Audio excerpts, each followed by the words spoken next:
क्या आपने कभी सोचा है, जब रामायण की बात होती है तो हमारे मन में मर्यादा पुरुषोत्तम श्री राम का नाम आता है। माता सीता का वह कठिन पतिव्रता धर्म याद आता है। 14 वर्षों का वह संघर्षपूर्ण वनवास याद आता है। लेकिन इस महागाथा के नींव में कुछ ऐसे मौन त्याग भी दबे हैं जिनकी गूंज इतिहास के पन्नों में अक्सर बहुत धीमी रह जाती है। एक भाई जिसने राम के साथ चलने के लिए अपना घर, अपना सुख और अपनी नवविवाहिता पत्नी को छोड़ दिया। एक पत्नी जिसने बिना एक भी शिकायत किए अपने पति को धर्म के मार्ग पर जाने के लिए और 14 वर्षों तक विरह की अग्नि में जलती रही। और एक और भाई जिसने मुकुट और सिंहासन सामने होते हुए भी उसे एक तिनके की तरह ठुकरा दिया। यह कहानी केवल सुनने की नहीं है, यह कहानी है लक्ष्मण, उर्मिला और भरत के उस अनकहे त्याग की, जिसे समझने के लिए रामायण को केवल पढ़ना नहीं बल्कि महसूस करना पड़ता है। जब अयोध्या के राजकुमार श्री राम को 14 वर्षों का वनवास मिला, तब लक्ष्मण पर कोई नियम या बाध्यता नहीं थी। पिता दशरथ का आदेश केवल राम के लिए था। लक्ष्मण चाहते तो अयोध्या के स्वर्णिम महल में रह सकते थे। राजसी सुख सुविधाएं थी, अधिकार थे और सबसे बढ़कर उनकी पत्नी उर्मिला थी। लेकिन लक्ष्मण ने एक क्षण के लिए भी अपने सुख के बारे में नहीं सोचा।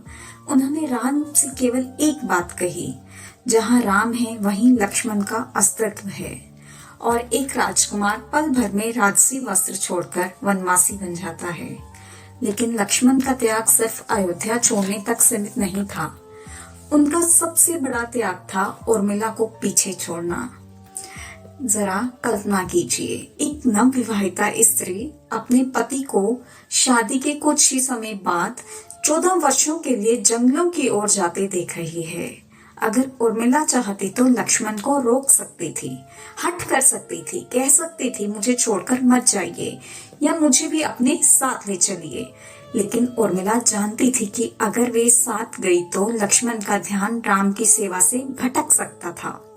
उन्होंने अपने प्रेम को लक्ष्मण के कर्तव्य के आड़े नहीं आने दिया। उन्होंने अपने अश्रुओं को भीतर ही पी लिया और अपने पति को मुस्कुराकर विदा किया। यही उर्मिला का मौन त्याग था। रामायण से जुड़ी पौराणिक कथाओं में एक अत्यंत भावपूर्ण प्रसंग मिलता है, निद्रा देवी का वरदान। वनवास की पहली ही रात जब श्री राम और सीता माँ सो गए तो लक्ष्मण जी धनुष लेकर पहरा दे रहे थे। उसी समय निद्रा देवी लक्ष्मण जी के सामने प्रकट हुई। लक्ष्मण जी ने निद्रा देवी से प्रार्थना की, हे देवी, मुझे 14 वर्षों तक नींद न आए ताकि मैं दिन रात अपने भाई और भाभी की रक्षा कर सकूं। निद्रा देवी ने कहा, मुझे यह वरदान दे सकती हूँ, लेकिन प्रकृति के नियम के अनुसार तुम्हारी नींद का भार किसी न किसी को उठाना होगा। तब लक्ष्मण ने कहा, मेरी नींद मेरी पत्नी उर्मिला को दे दीजिए। कहा जाता है कि 14 वर्षों तक लक्ष्मण वन में बिना सोए जागते रहे, इसलिए उन्हें गुड़ाकेश, जिसने नींद पर विजय पा ली हो, भी कहा जाता है। और अयोध्या के महल में उर्मिला 14 वर्षों तक लक्ष्मण के हिस्से की नींद लेकर सोती रही ताकि उनके पति का संकल्प ना टूटे। चाहे इसे लोक परंपरा माने या अध्यात्म, लेकिन इसके पीछे छिपी भावना को देखिए। एक और लक्ष्मण वन में जाकर पहरा दे रहे थे तो दूसरी ओर उर्मिला अयोध्या में उस साधना का भार उठा रही थी। दोनों दूर थे पर दोनों का त्याग एक ही लक्ष्य से बंधा था, श्री राम की सेवा।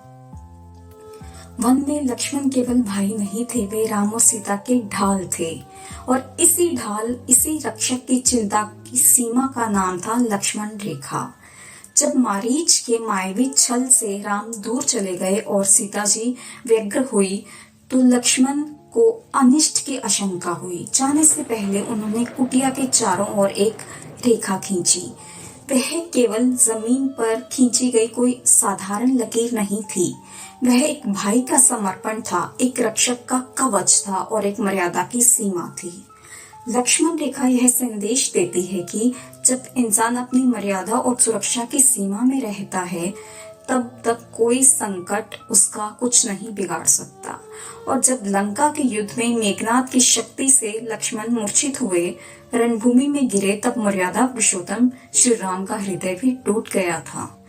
श्री राम बिलक बिलक कर रो रहे थे और उन्होंने कहा था, संसार में भाई तो फिर मिल सकता है, लेकिन लक्ष्मण जैसा समर्पित भाई दोबारा नहीं मिलेगा। हनुमान जी संजीवनी बूटी लाए, लक्ष्मण को जीवन दान मिला और इतिहास में फिर देखा गया कि कुछ रिश्ते केवल रक्त से नहीं बनते, वे त्याग और समर्पण से अमर होते हैं। लेकिन रामायण का यह त्याग केवल लक्ष्मण और उर्मिला तक सीमित नहीं था। अयोध्या में एक और महानायक थे, भरत। माता कैकेयी ने भरत के लिए राज सिंहासन मांगा था। संपूर्ण अयोध्या का साम्राज्य भरत के कदमों में था, लेकिन भरत ने उस सिंहासन को ऐसे ठुकराया जैसे वह कोई विष का प्याला हो। वे नग्न पांव वन में राम को वापस लौटाने पहुंचे, और जब राम ने रघुकुल के मर्यादा के लिए वापस लौटने से इनकार कर दिया, तो भरत ने श्री राम की चरण पादुकाएं अपने सिर पर धारण की। भरत ने 14 वर्षों तक अयोध्या के राजमहल में कदम तक नहीं रखा। वे अयोध्या के बाहर नंदीग्राम में एक छोटी सी कुटिया बनाकर रहे। उन्होंने जमीन में एक गड्ढा खोदा, उसमें घास बिछाई और एक तपस्वी का जीवन बिताया। उन्होंने पादुकाओं को सिंहासन पर विराजमान किया और स्वयं केवल एक सेवक बनकर 14 वर्षों तक राम की प्रतीक्षा करते रहे। जरा ध्यान से सोचिए, गहराई से सोचिएगा।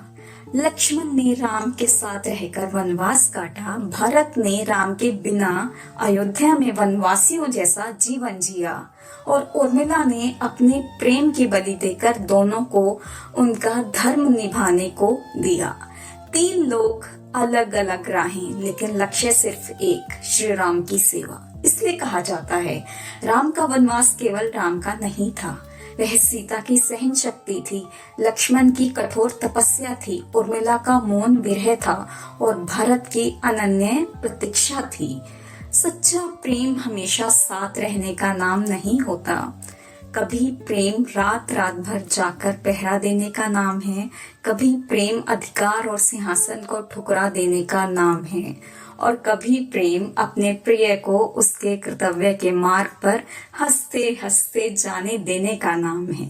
रामायण हमें सिखाती है कि श्री राम केवल अपनी मर्यादा से महान नहीं बने, बल्कि उनकी मर्यादा की रक्षा के लिए इन 3 अनमोल हीरो ने अपना पूरा जीवन न्यौछावर कर दिया था। लक्ष्मण के उस पहरे को प्रणाम, माता उर्मिला के उस मौन आंसुओं को प्रणाम, और भरत की उस निस्वार्थ भक्ति को प्रणाम। जय श्री राम। ऐसे ही रोचक कहानियों के लिए चैनल के साथ जुड़े रहें। मिलते हैं अगली अद्भुत गाथा के साथ। तब तक के लिए धन्यवाद दोस्तों।